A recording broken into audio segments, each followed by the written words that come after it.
Di malam yang suram dan berawan, pada tanggal 24 November 1971, sebuah peristiwa yang penuh misteri terjadi di atas langit Portland, Oregon, di mana sebuah penerbangan nomor 305 yang menuju Seattle, Washington, menjadi saksi dari salah satu misteri paling aneh dalam sejarah penerbangan.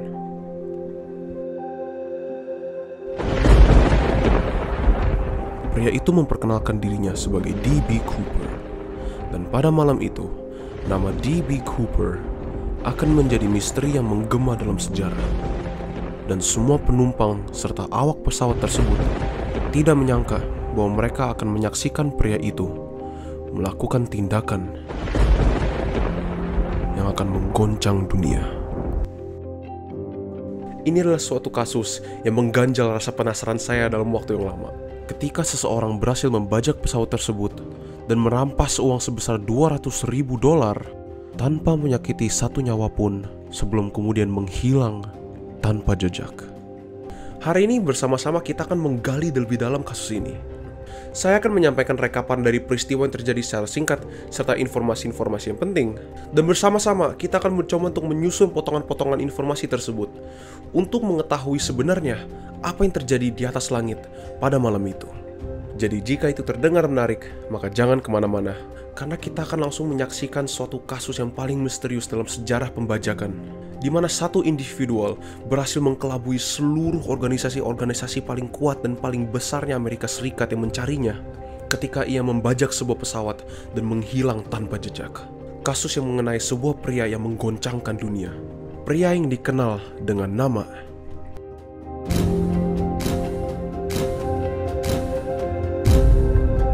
D.B. Cooper. Jadi sebelum kita membahas apapun, menurut saya penting bagi kita untuk menanggapi dan memahami apa yang sebenarnya terjadi pada malam itu, di mana langit yang mendung dan gelap menyelimuti Portland, Oregon ketika sebuah penerbangan nomor 305 bersiap untuk perjalanannya ke Seattle, Washington. Para penumpang naik sebuah pesawat model Boeing 727 atau Boeing 727 milik Northwest Orient Airlines atau maskapai Northwest Orient. Mereka masuk dan duduk pada tempat duduk mereka tanpa menyadari bahwa pada malam itu, di penerbangan itu, mereka akan menjadi saksi langsung dari kejadian dan perbuatan seorang pria yang sangat aneh dan misterius. Seorang pria menumpangi pesawat tersebut. Ia memakai kacamata hitam, jas hitam, sepatu hitam, dan ia membawa sebuah koper yang ditenteng di tangannya. Ia duduk di bagian belakang pesawat dan memanggil sebuah pramugari untuk mendekatinya. Kemudian ia memperkenalkan dirinya sebagai Dan Cooper. Pramugari ini bernama Florence Schaffner, sebuah pramugari pada Northwest Orient Airlines. Dan sekitar 30 menit setelah pesawat lepas landas, Cooper memberikan selembar kertas kepada Florence Schaffner, yang ketika dibuka hanya tertulis, "Saya memiliki sebuah bom. Kumohon duduk di sampingku." Kemudian pria ini membuka tas koper di tangannya, dan di dalam koper tersebut, Schaffner melihat 6 stik dinamit. Florence Schaffner langsung menginformasikan kru pesawat, dan akhirnya sebuah pramugari yang berbeda dengan nama Tina Mucklow duduk di samping Cooper untuk mendiskusikan hal yang ingin dia bicarakan. Tuntutan Cooper cukup simpel.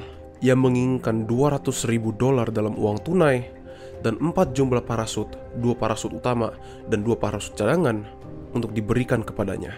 Ia juga meminta sebuah truk pada destinasinya di Washington untuk menjadi kendaraan pelariannya. Tina Mucklow langsung menyampaikan tuntutan Cooper kepada seluruh kru pesawat, dan mereka langsung bergegas dengan staf yang berada di bandara untuk mengumpulkan uang dan parasut yang diinginkan oleh Cooper secepat mungkin. Selama 1,5 jam, pesawat tersebut mengelilingi bandara Seattle. Sedangkan pihak yang berwenang bergegas untuk memenuhi tuntutan Cooper secepat mungkin. Pada akhirnya, mereka berhasil mengumpulkan 10.000 lembar uang $20 yang mereka ambil dari bank lokal, dan mereka mengumpulkan 4 parasut yang disediakan oleh sekolah skydiving dekat. Kemudian pada sekitar jam 5.45, pesawat akhirnya mendarat 2 jam telat dari jadwal penerbangan, di mana tas yang dipenuhi oleh uang yang dimintai oleh Cooper dan 4 parasutnya diberikan pada Tina Mucklow yang akhirnya mengantar barang-barang tersebut pada Cooper yang menunggu dalam pesawat. Akhirnya Cooper membiarkan semua penumpang turun dari pesawat bersama 2 awak pesawat sebelum ia memerintahkan pesawat tersebut untuk ganti tujuan untuk menuju kota Meksiko. Akan tetapi, penerbangan ini harus dilakukan dengan beberapa syarat yang aneh. yaitu mereka harus terbang dengan roda pendaratan dalam kondisi keluar, klep pesawat harus mengarah 15 derajat ke bawah, dan mereka tidak boleh terbang melebihi ketinggian 3.000 meter. Semua lampu dalam pesawat tersebut harus mati, dan tangga belakang pesawat atau aft stairway harus tetap dibuka ketika lepas landas. Namun beberapa dari tuntutan itu tidak bisa dipenuhi oleh pilotnya. Pertama, destinasi yang ia minta, yaitu ke Meksiko, itu merupakan sebuah destinasi yang mustahil jika ia ingin terbang langsung dari Seattle. Dan pada akhirnya setelah berdebat dengan sejenak dengan kaptennya, Cooper pun juga setuju bahwa mereka berhenti untuk mengisi bensin di kota Reno, Nevada, sebelum mereka melanjutkan penerbangan mereka ke Meksiko. Kemudian pilot juga menjelaskan pada Cooper bahwa akan mustahil untuk lepas landas dengan tangga belakang dalam kondisi yang terbuka.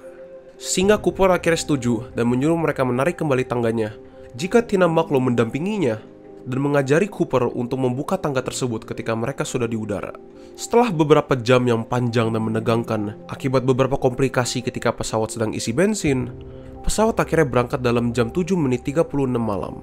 Di mana penerbangan ini, seluruh penerbangannya, rute-rute, bahkan belakang pesawatnya sendiri dipantau dan dikelilingi oleh pasukan FBI. Dan beberapa menit setelah lepas landas, Cooper akhirnya meminta Tina Mucklow untuk mengajarinya cara membuka tangga belakang pesawat. Dan setelah itu, ia memberitahu Tina Mucklow bahwa saat ini dan seterusnya, ia tidak boleh diganggu. Pada akhirnya Tina Mucklow dan semua kru pesawat meninggalkan Cooper dan masuk ke dalam kokpit untuk dikunci. Ketika Tina Mucklow berbalik untuk melihat Cooper untuk terakhir kalinya, ia melihat Cooper menghadap ke arah hallway belakang pesawat, seakan-akan ia sedang bersiap-siap untuk melompat. Dengan jumlah agen FBI dan Intelligence Amerika Serikat yang mengelilingi daerah di mana pesawat itu berada, dan jet-jet tempur yang mengintai penerbangan 305 itu sendiri, hampir sulit untuk dipercaya bahwa pandangan terakhir oleh Tina Mucklow itulah merupakan saksi terakhir yang melihat D.B. Cooper. Dan setelah FBI mendapatkan informasi bahwa Cooper sudah tidak lagi di dalam pesawat, FBI langsung mendekati pesawat tersebut ketika mendarat untuk melakukan sebuah penyelidikan. Tapi mereka menemukan jumlah barang bukti yang sangat sedikit.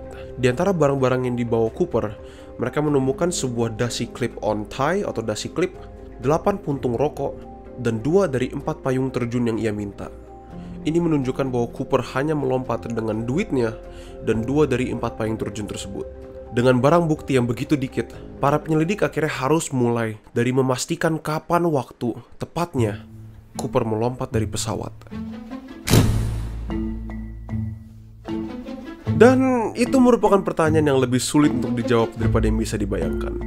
Karena tidak ada satupun kru dari pesawat tersebut yang menyaksikan Cooper ketika ia melompat dari pesawatnya. Dan hal yang sama berlaku kepada 2 jet tempur yang mengintai pesawat tersebut. Yaitu pada sekitar jam 8 menit ke 5 malam, komunikasi terakhir di antara awak pesawat dengan Cooper terjadi saat kru pesawat mencoba untuk menawarkannya bantuan melalui pengeras suara intercom kepada Cooper. Namun penawaran tersebut ditolak. Dan sekitar 5 menit setelah insiden tersebut, kru pesawat, termasuk pilotnya sendiri, merasakan pesawat mengalami suatu gangguan atau osilasi getaran. Dan sesuai dengan perkiraan mereka ketika mereka cek lorong pesawat setelah kejadian ini, Cooper sudah menghilang dan tangga belakang pesawat sedang dalam keadaan terbuka. Itu menjawab pertanyaan kapan Cooper melompat. Tapi menentukan di mana Cooper melompat, itu jauh lebih sulit. Yang diketahui oleh FBI adalah penerbangan 305 menggunakan jalur penerbangan yang dikenal dengan nama Victor 23 Airway. Dan berdasarkan rute itu dan waktu loncatnya, pihak FBI dapat mengkalkulasi lokasi pesawat tersebut secara tepat pada waktu Cooper melompat. Setelah perkiraan tersebut selesai, FBI langsung meluncurkan sebuah operasi pencarian besar-besaran yang meliputi tentara darat, pasukan helikopter, serta pesawat militer. Namun, masalahnya adalah bahkan setelah mereka memperkirakan area di mana penerbangan 305 berada pada waktu Cooper melompat, titik persis di mana Cooper mendarat itu jauh lebih sulit untuk diperkirakan. Ditambah lagi area pencarian tersebut ditutupi oleh hutan yang sangat luas dan lebat, serta diikuti oleh cuaca yang kurang optimal, termasuk hujan deras dan kabut yang padat. Ini membuat pencarian Cooper menjadi sangat susah. Tapi FBI terus melakukannya, dan untuk berhari-hari mereka bergegas mencari setiap inci dari hutan tersebut dengan upaya besar-besarnya mereka untuk mencari orang ini. Namun luasnya area pencarian serta kondisi cuaca yang kurang mendukung membuat pencarian DB Cooper semakin lama terlihat semakin mustahil. Dan pada akhirnya, meskipun FBI telah meluncurkan operasi pencarian besar-besaran secara intensif, mereka tidak berhasil untuk menemukan satu pun jejak yang ditinggalkan oleh Cooper atau barang-barang bawaannya. Dan untuk bulan-bulan setelahnya, pencarian DB Cooper oleh FBI berhenti di sana, terjebak di langkah pertama. Mereka tidak mendapat terlalu banyak support untuk pencarian Cooper, ditambah lagi oleh teori paling populer yang terjadi pada Cooper adalah bahwa ia tewas dalam perjalanan turun dan tidak selamat dalam pelariannya. Tentu ini nggak bakal ngebuat cerita yang dramatis atau menarik, tapi itu adalah asumsi realistis yang orang pikirkan. Faktanya adalah di malam Cooper melompat, penerbangan 305 sedang menerobosi sebuah hujan yang sangat deras dengan kecepatan 315 km per jam. Dengan angin yang begitu kencang sampai merobek pelakard di belakang tangga aft stairway yang Cooper gunakan untuk melompat. Setelah itu, di malam Cooper melompat, tanah di bawah pesawat tersebut akan diselimuti oleh lapisan-lapisan awan yang tebal. Jadi, kemungkinan besar Cooper sendiri tidak tahu ia sedang di mana. Dan bahkan jika ia tahu, parasut yang diberikan padanya merupakan parasut yang tidak bisa disetir. Yang berarti ketika ia terjun, ia tidak akan bisa mengendalikan parasut tersebut ke tempat pendaratan yang sudah ditentukan. Ini membuat hal seperti koordinasi atau kerjasama dengan orang yang di tanah yang menunggunya mustahil. Tapi meskipun semua hal seakan-akan tidak mendukungnya, kru pesawat mendeskripsikan Cooper sama sekali tidak takut atau ragu dalam aksinya. Orang yang berinteraksi dengannya akan mengetahui bahwa ia sangat familiar atau mengenal parasut yang disediakan padanya. Dan meskipun itu, ia sangat percaya akan kemampuannya. Ketika pesawat sedang mengisi bensin, ia saking lamanya menunggu dan akhirnya menjadi tidak sabar. Ia mengatakan hal seperti, "Let's get the show on the road." Yang kira-kira berarti seperti, mari kita memulai pertunjukan ini secepatnya. Tapi karena petunjuk itu tidak mengarah kemana-mana, FBI terpaksa mengadopsi sebuah pendekatan yang berbeda untuk mencari keberadaan DB Cooper, yaitu untuk mengikuti uang tebusan yang dibawa olehnya. Karena percaya atau tidak, mencari selembar uang itu lebih mudah daripada mencari orang. 10.000 lembar $20 Amerika Serikat itu dikumpulkan dari local bank Seattle First National Bank dari paket uang tebusan mereka yang sebesar $250.000. Dan karena setiap lembar dolar dalam bank tersebut terdokumentasi, mereka memiliki semua nomor seri uang dari 10.000 lembar yang dimiliki oleh Cooper sekarang. Dan setelah kejadian ini, mereka langsung mengumpulkan nomor-nomor seri tersebut dan membuat sebuah list yang akhirnya disebarluaskan ke organisasi-organisasi yang lain. Dari lembaga keuangan, agen bank, serta pemberusahaan pemerintah, mereka semua diberikan list nomor-nomor seri tersebut. Bahkan sampai akhirnya mereka membuat list tersebut publik dan menawarkan hadiah hampir sebesar $30.000 bagi orang yang berhasil menemukan satu lembar saja dari uang tebusan yang diambil oleh Cooper. Ini semua dilakukan untuk mempersulit Cooper untuk menggunakan uang tersebut. Namun, selama waktu berjalan, sama sekali tidak ada orang yang melaporkan mereka menemukan nomor-nomor seri tersebut pada uang mereka.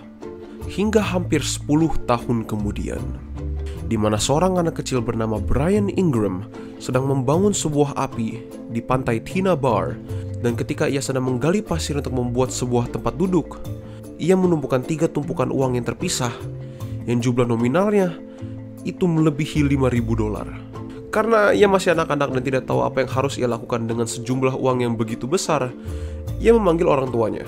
Dan kebetulan orang tuanya telah mendengar pembajakan pesawat yang sangat terkenal yang dilakukan oleh DB Cooper bertahun-tahun yang lalu. Dan mereka langsung membawa ikatan uang tersebut untuk diperiksa. Dan pada akhirnya mereka menemukan bahwa setiap lembar uang tersebut cocok dengan nomor seri uang tebusan yang diambil oleh Cooper. Pada awalnya ini merupakan suatu berita yang menggembirakan bagi para penyelidik, karena mereka akhirnya menemukan suatu jejak untuk mengikuti Cooper. Namun, ini lebih banyak menimbulkan pertanyaan, yaitu bagaimana bisa uang Cooper berada begitu jauh dari zona pelompatan? Lihatlah peta ini.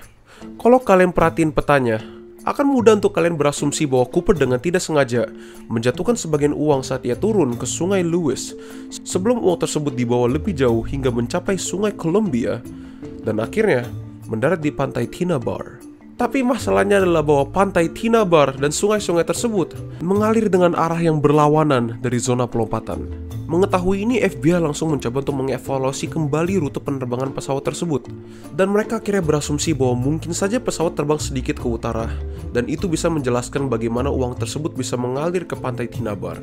Karena jika pesawatnya mengarah sedikit ke utara, maka ada kemungkinan sangat kecil, tapi ada kemungkinan bahwa Cooper jatuh dan uangnya masuk ke dalam sungai yang berbeda, yang akhirnya mengalir ke pantai Tinabar. Namun jika Cooper benar-benar menjatuhkan uangnya secara tidak sengaja, itu masih tidak bisa menjelaskan bagaimana 3 tumpukan uang yang berbeda bisa berakhir di bawah bagian pasir yang sama di sebuah pantai yang jauh sekali dari lokasi pelompatannya Cooper. Selain itu, ketika Brian Ingram menemukan uang tersebut, ia menemukannya dengan kondisi ikatan karet yang masih utuh. Dan eksperimen yang dilakukan oleh beberapa orang berhasil menunjukkan bahwa merek karet tersebut tidak mungkin bisa bertahan bahkan lebih dari setahun jika terpapar oleh alam secara terus-menerus. Dan jangan lupa bahwa uang tersebut ditemukan hampir 10 tahun setelah kejadian pembajakan oleh D.B. Cooper. Dan ini membuat menjelaskan bagaimana uang tersebut bisa berada di bawah pasir pantai Tinabar hampir mustahil untuk dijelaskan. Kecuali untuk satu, yaitu bantuan tangan manusia. Entah seseorang atau D.B. Cooper sendiri menyembunyikan uang tersebut secara sengaja. FBI sangat tidak percaya dengan penjelasan ini, sampai mereka melakukan pencarian yang berbeda di area lokasi turun alternatifnya D.B. Cooper, tapi mereka tidak menemukan apa-apa. Dan karena investigasi pencarian uangnya tidak kemana-mana, pihak official FBI akhirnya terpaksa untuk mengevaluasi kembali jawaban dari pertanyaan yang dari awalnya seharusnya mereka jawab, yaitu apakah Cooper selamat dari terjunannya atau tidak. Sebelumnya ini merupakan sebuah pertanyaan yang mereka tidak bisa jawab. Namun sekarang mereka telah mendapatkan informasi baru yang sangat menarik, yang mungkin bisa membantu mereka untuk menjawab pertanyaan tersebut. Pertama-tama emang dari awal sudah banyak orang yang membuat teori bahwa alasan kenapa Cooper meminta 4 parasut, 2 parasut utama dan 2 parasut cadangan, adalah karena ia ingin membuat orang-orang percaya bahwa ia akan membawa seorang sandera.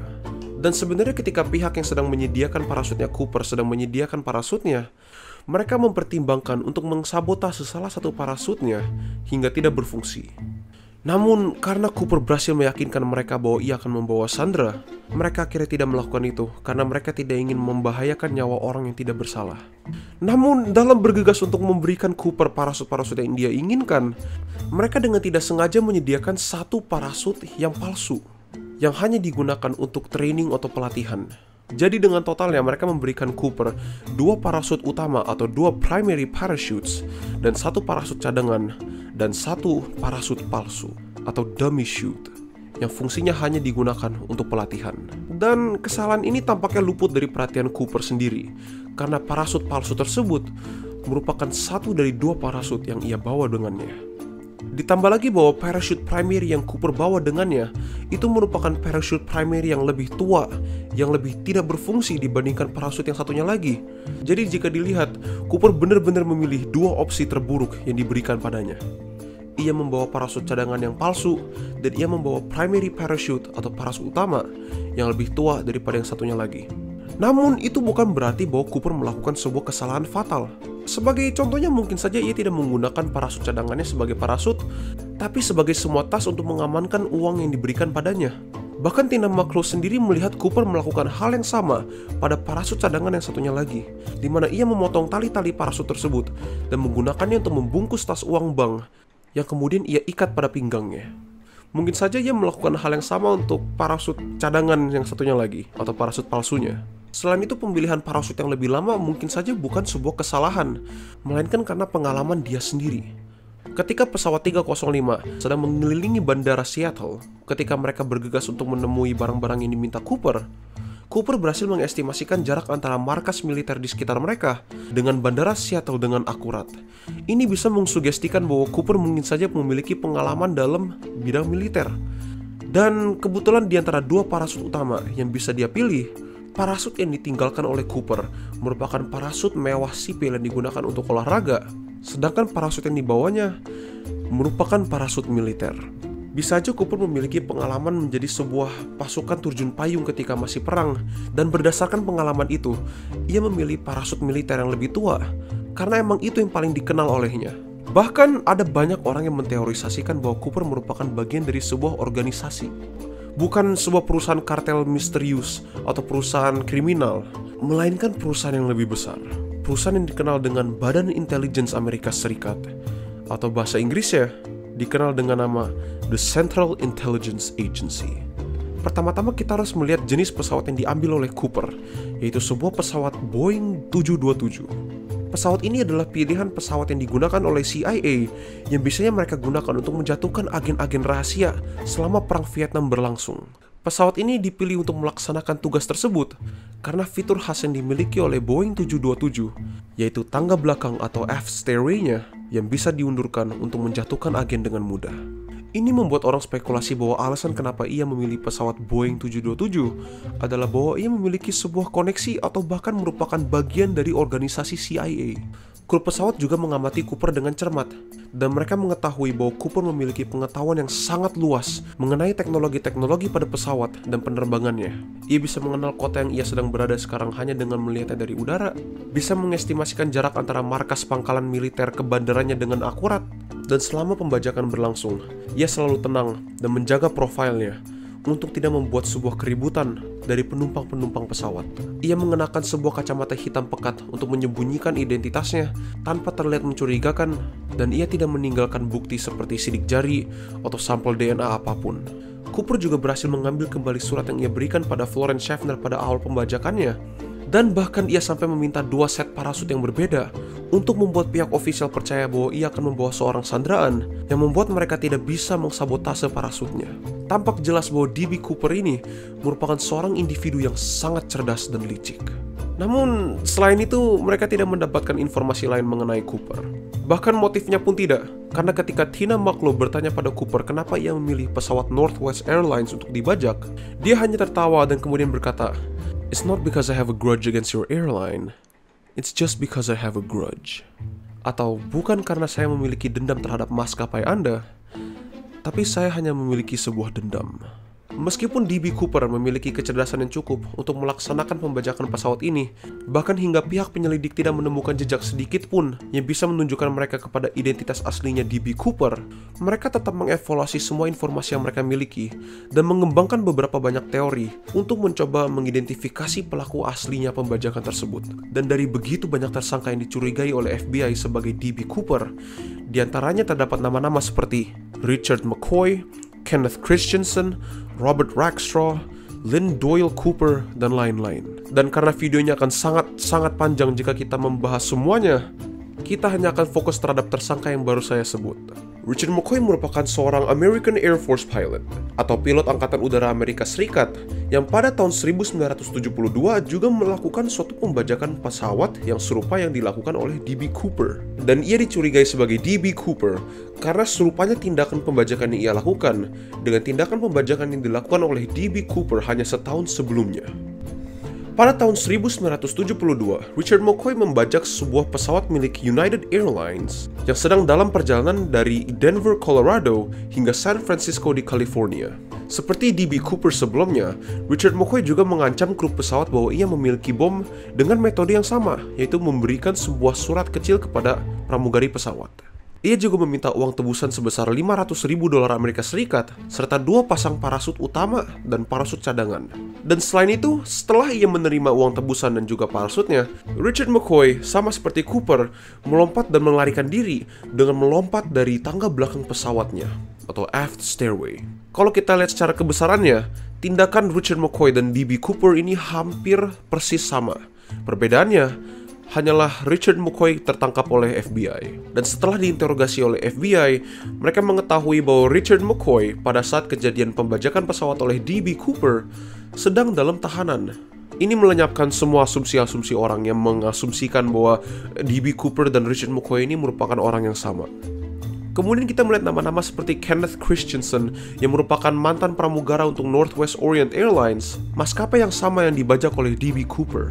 Selain itu, Kenneth Christensen juga pernah menjadi sebuah prajurit di Perang Dunia Kedua. Dan dengan itu otomatis dia pasti punya pengalaman menggunakan parasut militer, sama seperti yang digunakan oleh Cooper. Dan karena ia merupakan mantan pramugara dari Northwest Orient Airlines sendiri, banyak orang mengasumsikan bahwa mungkin dengan informasi orang dalam, ia bisa memahami prosedur penerbangannya dan bagaimana cara melaksanakan sebuah pembajakan dengan cara yang paling efektif, jadi ia tidak ditangkap sama sekali. Selain itu, Kenneth Christensen juga merupakan orang kidal yang mungkin seperti D.B. Cooper, kita tidak tahu dengan pastinya. Tapi ketika orang melihat Cooper mengenakan dasi clip-on tie-nya atau dasi klapnya, mereka melihat bahwa klip yang dipakai oleh Cooper itu dipasang oleh tangan kanan. Dan kalau kalian pikir ini mungkin hanya hal-hal kecil yang kita besar-besarkan agar mirip dengan Cooper, orang yang mengajukan Kenneth Christensen sebagai salah satu tersangka utama dalam kasus D.B. Cooper adalah adik kandungnya sendiri.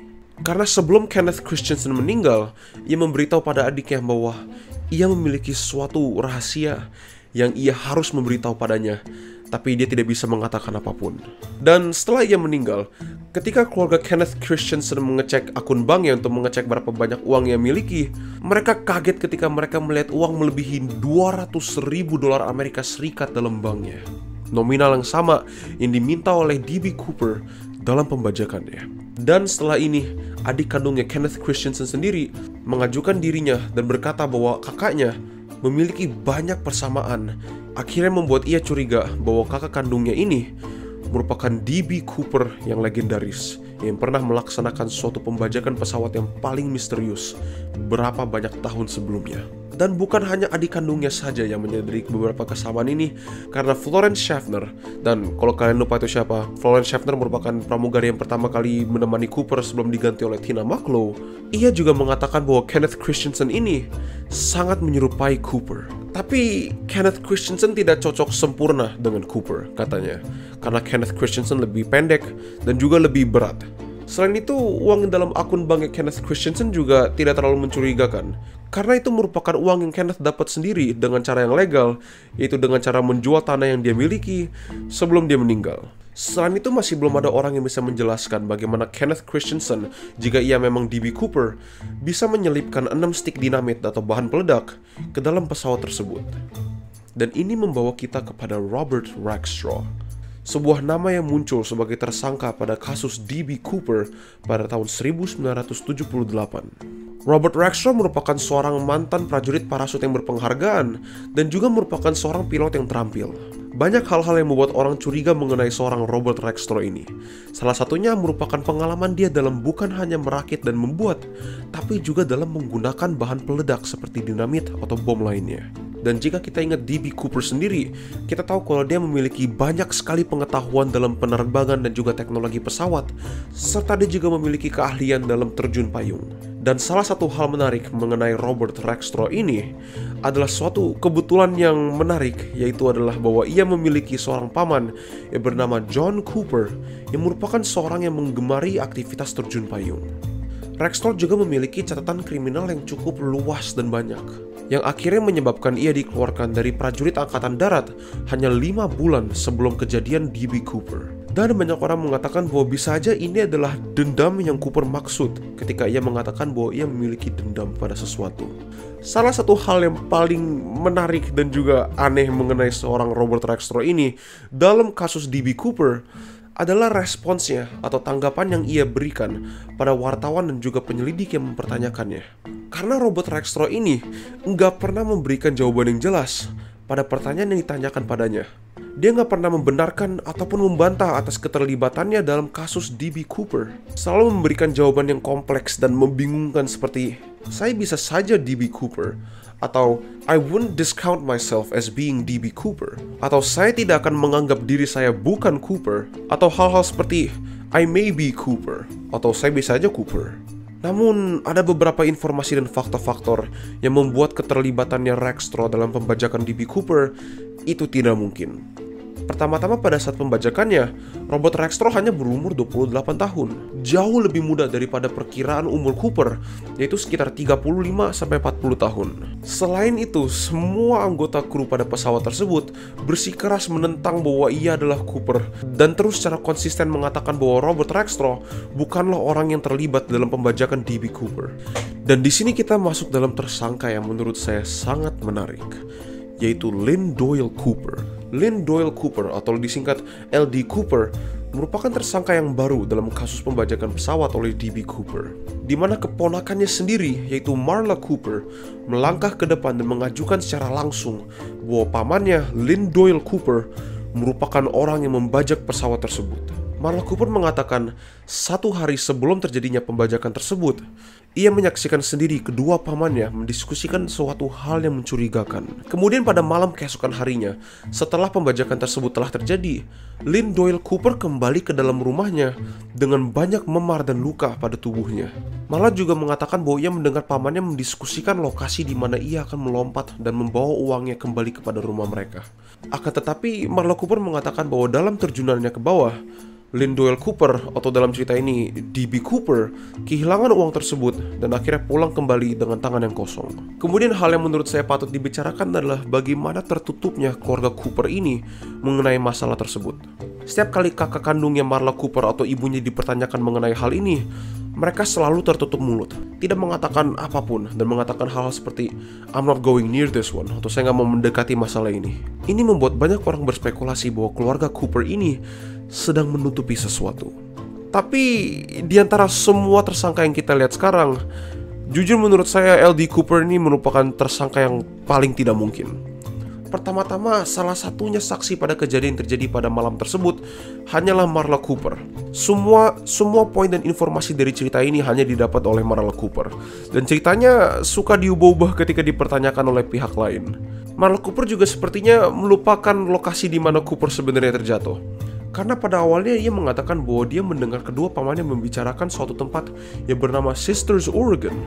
Tapi ketika ia mengetahui lokasi aslinya Cooper terjun, yaitu lebih mendekati Columbia River, tiba-tiba kata dalam cerita tersebut berubah, dan ia mengatakan bahwa dia mendengar kedua pamannya berbicara mengenai suatu lokasi yang bernama Columbia River. Kemudian ada pernah terjadi suatu kejadian pada halaman Facebook yang Marla Cooper sendiri, di mana ia memamerkan bahwa ia sedang melakukan atau membuat suatu kekacauan pada media sosial dengan harapan bahwa ia akan menjadi subjek sebuah buku, yang akhirnya menyebabkan seorang publisher yang ingin mengkontrak Marla Cooper sebagai subjek pada bukunya akhirnya juga mengundurkan kembali kontraknya tersebut. Selain itu, ketika dipertanyakan kepada kru pesawat pada penerbangan 305 pada pembajakan DB Cooper, mereka semua mengatakan bahwa LD Cooper ini sama sekali 100% berbeda dengan DB Cooper. Juga menurut saya sangat aneh bahwa DB Cooper ini merupakan seorang yang sangat pintar dan intelijen, tapi menggunakan alias nama yang memiliki nama belakang yang sama dengan nama aslinya.